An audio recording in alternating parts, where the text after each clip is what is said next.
long-term peace deal between Russia and Ukraine appear very distant, with both sides reportedly losing faith in negotiations. Deutsche Welle correspondent Arthur Sullivan joins us now from Berlin. Arthur, g'day. So the US previously set June as a target for a peace deal. Is there any prospect of this, considering Vladimir Putin actually said over the weekend that he thinks, or during this week, that he thinks the conflict will end soon? Yeah, a lot of mixed messages there, Joe, in many respects. I mean, it is now 4 years and 3 months since those Russian tanks rolled across the border into Ukraine. And yet, despite really obvious fatigue on both sides, there is no obvious end in sight here. I mean, you mentioned just there in your reporting, Russia has absolutely pummeled cities across Ukraine in the last 2 days, killing dozens of people, firing thousands of drones, an absolute barrage of attacks, and one of the most brutal, according to Ukraine, in the conflict so far. So, I mean, that has been one of the largest aerial attacks.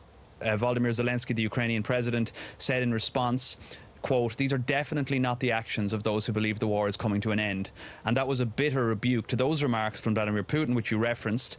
And he made those at a rare press conference a few days earlier, and that was after Russia's annual Victory Day commemorations marking the end of World War II.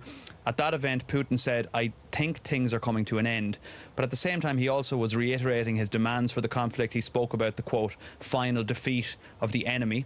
But the reality here is that Russia's advance in eastern Ukraine is moving very, very slowly. Now, that is still a little quicker than the Trump administration's peace talks have been advancing, because they've barely moved at all this year. And in fact, off-the-record quotes from people on the Russian and Ukrainian sides declare those talks effectively dead.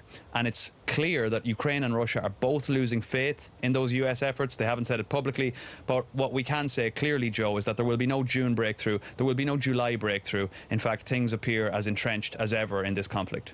So if the US no longer leads negotiations, if it's sidelined somehow, could the EU step in? I mean, this is a really intriguing element here, because as much as Putin is sticking to those maximalist demands in the conflict, I mean, for example, he demands that Ukraine must withdraw its troops from the Donbass region in the east as a pretext for talks to even begin.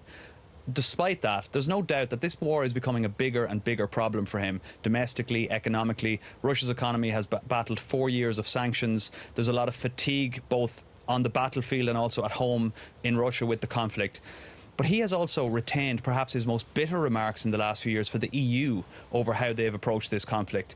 And yet, in the face of those floundering efforts by the US, could he actually be open to the EU or Europe getting involved? Well, the EU itself does appear to be. Antonio Costa, he's the head of the European Council. That's a branch of the EU. He's a very senior EU official. He said this week that he thinks there is potential for the EU to negotiate with Putin, and he referenced the fact that the bloc had the backing of Zelensky to do that.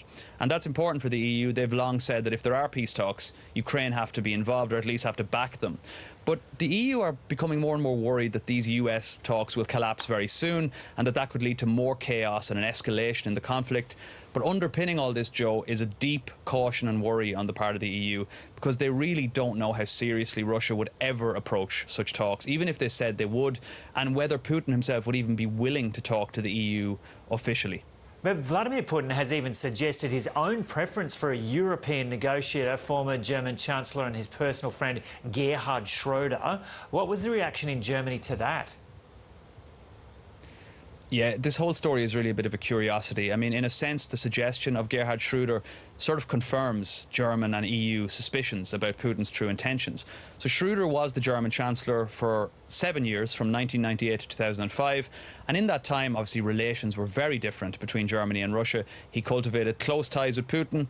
And here's the controversial part, he still has those close ties. And because of that, he has a perception of being very closely tied to Russia. Since the invasion of Ukraine, he has defended Russia, he's defended Putin, he's been on the boards of major Russian energy companies, he's made a lot of money as a result of that. And he has also said that Germany should resume imports of Russian energy. Now, his office has not commented on Putin's suggestion. We haven't heard much from the German government on it, other than sort of off-the-record, unofficial remarks, which clearly are not in favour of it.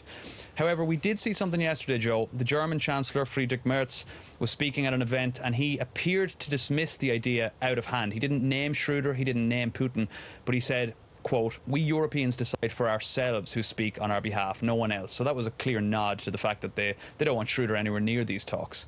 And, that all really gives an indication of just how bitter things are here between these sides. So we should remember that's how hard it would be to even begin negotiations potentially involving the EU and Russia, let alone successfully concluding them. So anyone who's optimistic here about things maybe coming to an end based on recent remarks probably needs a reality check. Sad news there. OK, Arthur Sullivan reporting there from Berlin.